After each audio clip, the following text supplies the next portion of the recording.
A very good morning and welcome back to my channel again, which is teacher cool, जहाँ पे हम करते हैं पढ़ाई, करियर, टेक्निकल अपडेट्स, हर चीज़ के बारे में बातें। और अब हम कर रहे हैं आप व्यूअर्स के रिक्वेस्ट के ऊपर एक सीरीज़ जिसके अंदर हम क्लासिकल मैकेनिक्स आपको पढ़ा रहे हैं। उसी के अंदर एक और वीडियो, एक और लेक्चर हम लेकर आए हैं कैनोनिकल इक्वेशंस के ऊपर ही। जैसा कि मैंने बोला था, कैनोनिकल इक्वेशंस जब हमने निकालनी सीखी थी उसके साथ मैंने एक सिंपल एग्जांपल आपको करके दिखाया था, एंड उसके बाद एक और लेक्चर मैंने अपलोड किया था जिसके अंदर spherical coordinates and 3 dimension harmonic oscillator के लिए हमने कैनोनिकल इक्वेशंस निकाली थी, राइट। तो उसके अंदर प्रॉब्लम क्या आ रही थी कि वो सिंपल था। जब हमने सिर्फ 1 डायमेंशन किया था, 3 डायमेंशनल कह लो या स्फेरिकल कह लो, सुनने में थोड़ा कॉम्प्लिकेटेड लग रहा था, बट हमने उसे आपके लिए आसान किया। बहुत इजी और आसान शब्दों में हमने आपको बताया कि वो कुछ भी नहीं है, आप 3 1 डायमेंशनल को बस ऐड करना है, उसके अलावा कुछ नहीं है। वही पुराने कॉपीड स्टेप्स हैं, Lagrangian kinetic energy, potential energy, Lagrangian, Hamilton and canonical equation, that's it. उसी से रिलेटेड ये 2 एग्जाम्पल और हैं जो पेपर में मोस्टली आते हैं। So after finishing these 2 examples, we'll move on to our next topic, which is equations of motion of a body under the action of a central force. Central force कैसे काम करेगी? Yes, यही central force, और detail में करेंगे। Central force के अंदर first integral क्या होते हैं, इक्वेशंस ऑफ मोशन क्या होते हैं, उससे रिलेटेड हम आगे जाके बात करने वाले हैं, राइट। एंड उसके लिए हम जनरलाइज्ड एक्सप्रेशंस भी निकालेंगे। But with this I hope आप सबको कैनोनिकल इक्वेशंस निकालनी आ जाएगी। As I am saying again and again, paper उठाइए, पेन उठाइए एंड स्टार्ट कीजिए सॉल्व करना। जब तक खुद से सॉल्व नहीं करेंगे, एक सिंपल स्टेप जो इस वीडियो के अंदर, since I have repeated these steps for multiple times now, एक स्टेप जो है मैं मिस करने वाली हूँ, विच इज़ लैग्रेंजियन के बाद हैमिल्टन कैसे आया, जो आई गेस आप बहुत बार सुन चुके हैं, बहुत बार समझ चुके हैं, बहुत बार आपको समझ आ चुका है, लेकिन जिसने अभी तक खुद से पेन उठा के नहीं किया होगा वो यहाँ पर भी एक्सपेक्ट करेगा कि मैं सॉल्व करके दिखाऊं। But I expect from you कि आप वो वीडियोस को देख रहे हैं, उनके साथ साथ खुद सॉल्व कर रहे हैं। तो आई होप इसके बाद अब ये स्टेप हमारे लिए सिर्फ प्लस माइनस रह गया, इससे ज़्यादा ये कुछ भी नहीं है, राइट। तो एज आई ऑलवेज से, जो चैनल के ऊपर पुराने हैं, सब्सक्राइब हैं, well and good, welcome back to my channel. And जो चैनल के ऊपर नए हैं, very warm welcome to you all also. But अब देर नहीं लगानी है, चैनल को सब्सक्राइब करना है, बेल आइकन को हिट करना है एंड वीडियो को लास्ट तक देखने के बाद लाइक करके ज़रूर जाना है, राइट। ये हम किस लिए करते हैं? ताकि मैं भी बिना टाइम वेस्ट करे अपने टॉपिक के ऊपर सीधा चल पाऊँ, right. So let's move on to our topic, which is canonical equation. हमें निकालनी है for a particle under the action of a central force. अगर मेरा कोई भी बॉडी है, mass m, I will say considering a particle of mass m in polar coordinates. Polar coordinates हम लेंगे क्योंकि आई एम सेइंग कि मेरी जो फोर्स है वो सेंट्रल नेचर की है, राइट, सेंट्रल फोर्स है। तो सेंट्रल फोर्स के लिए x, y, z यूज़ करने के बजाय r और थीटा, सिर्फ 2 टर्म्स को हम यूज़ करेंगे, which will make it quite easy. And spherical coordinates में भी हम ये चीज़ कर चुके हैं, so it is again just a repetition. तो I will say it is under the influence of a central force. अब जब हम पोलर कोऑर्डिनेट्स में बात करते हैं तो हम बोलते हैं रेडियल डिपेंडेंस, या सेंट्रल फोर्स को हम बोलेंगे कि उसके अंदर सिर्फ r की डिपेंडेंस आएगी, which is the radial vector, जो हर डायरेक्शन में होता है, राइट। तो मेरी फोर्स कुछ रहेगी -k/r² के फॉर्म में। पोलर कोऑर्डिनेट्स है तो x y से will shift to r theta, जहाँ पे r is under the root x² + y² and theta is tan inverse y/x। ये हमारा बहुत बेसिक सा प्राइमरी क्लासेस के अंदर आप कह सकते हो, जब आप इस लेवल का पढ़ रहे हो तो 9th 10th हर प्राइमरी लेवल होनी, तो ऐसे हम करते थे। ये मेरा पॉइंट है P, so this is my x, since this is x cap, y cap and this is y। तो इसकी r की जो लेंथ आएगी वो पाइथागोरस थ्योरम से आएगी, under the root x² + y²। Also theta क्या रहेगा? परपेंडिकुलर y/x का tan इनवर्स, राइट। सो इस तरीके से हमने शिफ्ट करा है x और y को r थीटा के फॉर्म में। अब सिंस फोर्स इज सेंट्रल, तो इसका मतलब मेरी फोर्स किससे डिराइवेबल रहेगी? पोटेंशियल से। Which is F will be minus gradient of potential. तो इसको क्या करते हैं, दोनों तरफ इंटीग्रेट करते हैं, V बचेगा, इधर क्या आ जाएगा FDR, and I have taken the minus sign also. इसको इस तरीके से करा, F की वैल्यू या F का फॉर्म हमने पुट करा वेयर आर स्क्वायर की डिपेंडेंस इनवर्स में आएगी, बाकी जो भी रहेगा वो कांस्टेंट रहेगा, तो हमने उससे नाम दे दिया K। तो मेरे पास इसका इंटीग्रेशन आई होप आप सबको याद है, which is r raised to power n dr की integration is n plus 1 into r n+1। ठीक है, यहाँ पे n क्या है -2, तो आई गेट -2 + 1 एंड r की पावर -2 + 1, तो यहाँ पे ऊपर भी -1 एंड नीचे बचेगा r। ठीक है, तो सेम चीज़ मैंने यहाँ पे लिखी है, मेरा पोटेंशियल आ गया, this is my potential energy. Potential energy अभी तक हम क्या कर रहे थे, जैसे मैंने बोला था एक रिश्तेदार की तरह जो सिर्फ आसान होता तो ये उसे सॉल्व करता, तो यहाँ पे ये आसान है तो इसे थोड़ा सॉल्व कर लेते हैं।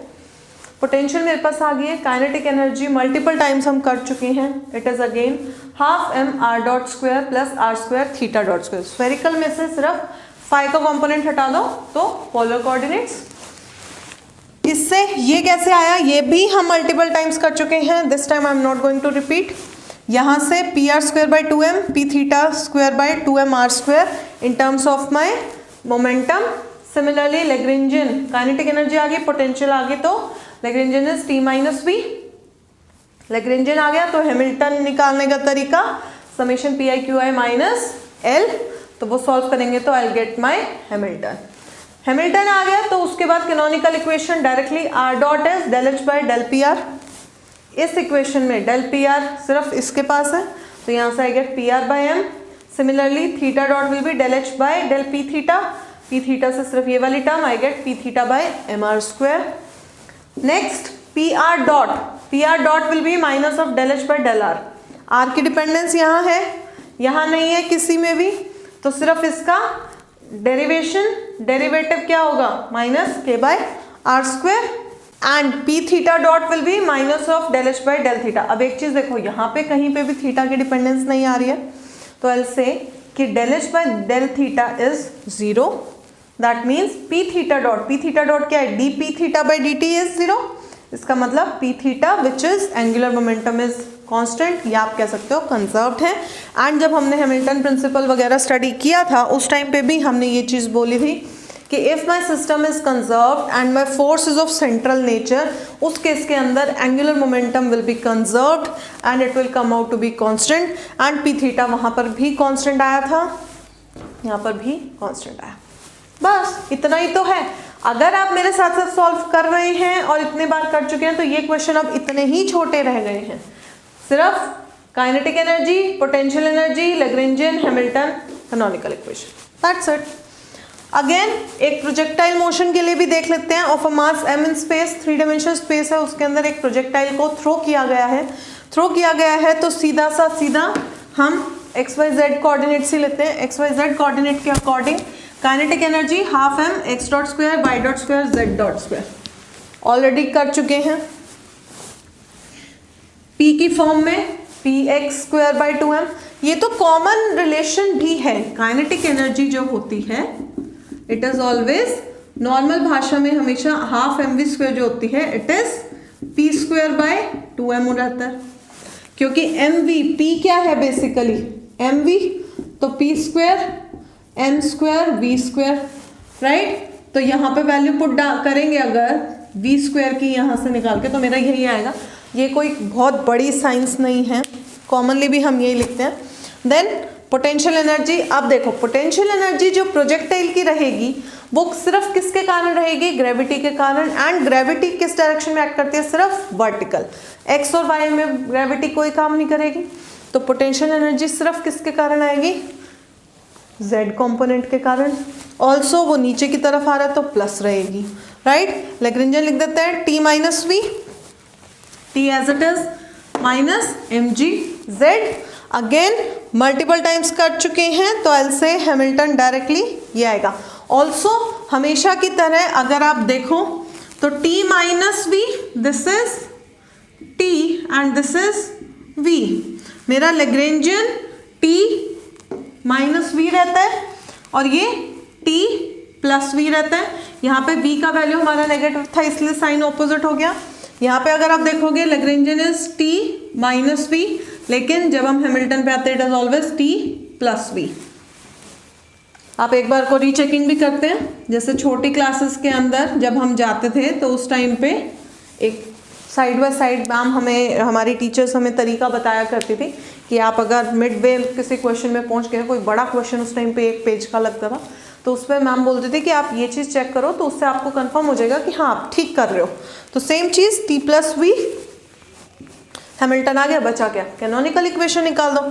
x dot p x by m, y dot p y by m, z dot p z by m, क्योंकि p x p y p z तीनों चीज़ें थी, राइट। लेकिन p के कंपोनेंट्स में पी एक्स डॉट x की dependency कहीं नहीं है, 0, पी एक्स कॉन्स्टेंट रहेगा, पी वाई डॉट भी 0 है तो पी वाई भी कॉन्स्टेंट रहेगा, बट पी जेड डॉट में z का कंपोनेंट है तो I get minus m g. Simple derivative. Last में इक्वेशंस ऑफ मोशन। अब देखो मैंने बोला था कि आप कैनोनिकल इक्वेशन के ऊपर आंसर छोड़ सकते हो, no need to go ahead, equation of motion निकालने की जरूरत नहीं है। लेकिन जब सिंपल केसेस होता है तो कहते हैं ना, जब ज़्यादा जोर नहीं लगता तो इंप्रेशन मार सकते हैं, तो आप इंप्रेशन डाल दो, टीचर को दिखाओ कि इक्वेशन ऑफ मोशन आ गई, क्योंकि सिर्फ z के कंपोनेंट में इक्वेशन ऑफ मोशन आ सकते हैं, ये तो दोनों 0 हो गए, राइट। तो इससे आयल से सिर्फ pz से मैं निकालूंगी, pz will be mz dot pz dot mz double dot और इधर से माइनस mg, दोनों को इक्वेट करेंगे, m से m cancel, z double dot will be equals to minus of g and the question is finished. Impression डल चुका, easy था तो डाला, पोटेंशियल इजी था तो सॉल्व करा। सारी चीज़ें एट द एंड क्या निकल के आती हैं, कुछ भी इजी है तो करो, वरना करने की जरूरत ही नहीं भाई कि मैं आंसर छोड़ दूँ, राइट। ऑल्सो पेपर में अगर आपके ये क्वेश्चंस आते हैं, सपोज आप यहाँ से स्टार्ट करते हैं, कहीं तक भी आप पहुँचते हैं, आई वुड सजेस्ट या मैं सलाह देना चाहूँगी कि आप जितना कर पाए उतना करके आ जाए, कुछ मार्क्स ज़रूर मिलेंगे। पेपर में अनअटेम्प्टेड बिल्कुल नहीं छोड़ना है। हो सकता है यहाँ तक आने तक आपकी कोई गड़बड़ी हो जाए, लेकिन एप्लीकेशन ऑफ दिस इक्वेशन तक भी आपको मार्क्स मिल सकते हैं। स्टेप मार्किंग हमेशा रहती है, राइट। और अगर आप वो कर रहे हैं मल्टीपल चॉइस कर रहे हैं तो उसके अंदर डू नॉट वेस्ट टाइम, ये 2 स्टेप में T एंड V निकालिए, सीधा हैमिल्टन निकालिए T प्लस V से एंड सॉल्व करिए, राइट। तो इस तरीके से आपको कुछ मैंने ट्रिक्स भी बता दी हैं एंड यहाँ पे I will finish the examples of canonical equations. इसके अलावा जो आपकी बुक में है, जो आपके नोट्स में है, उन्हें एक बारी रीडिंग लीजिए या एक बारी खुद से ट्राई कीजिए। एटवुड मशीन बहुत फेमस है, लेकिन एटवुड मशीन सिर्फ फैंसी नेम है पुली का।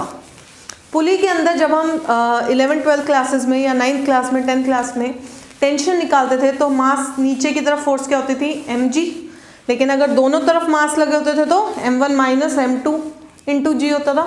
सिर्फ वही चीज़ लगनी है, उससे ज़्यादा उसके अंदर कुछ नहीं है। फिर भी अगर आपको प्रॉब्लम लगती है, do let me know, will cover that topic also. But अभी इसके बाद will move on to our next topic which is first integrals and motion under central force, उसका जनरलाइज्ड व्यू, राइट। सो जब तक आपके लिए नई वीडियो लेके आते हैं, do not forget to like share subscribe to my channel. खुद देखिए, दोस्तों को दिखाइए, आगे शेयर कीजिए। Thank you so much.